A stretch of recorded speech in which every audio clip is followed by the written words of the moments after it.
அமர வந்து நின்ன நிக்கர்ல மூத்திரம் பெயர பசங்க அவனை உள்ள வைக்க உண்டிகளா குடுக்குறீங்க. சோமாரி பசங்களா, சிங்கண்டா அமர ஒரு சிங்கண்டா.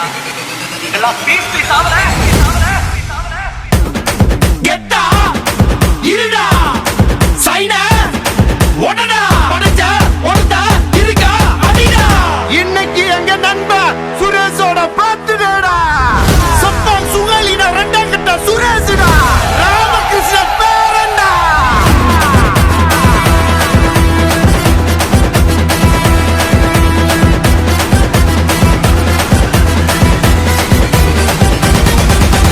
ஆட்டாத போவால கலக்கிடும்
நாம் வாழ அடுத்த மொழியை கத்துக்குவோம். நம் மொழி வாழ, நம் இனம் வாழ, நம் மொழியை கத்துக்குவோம்.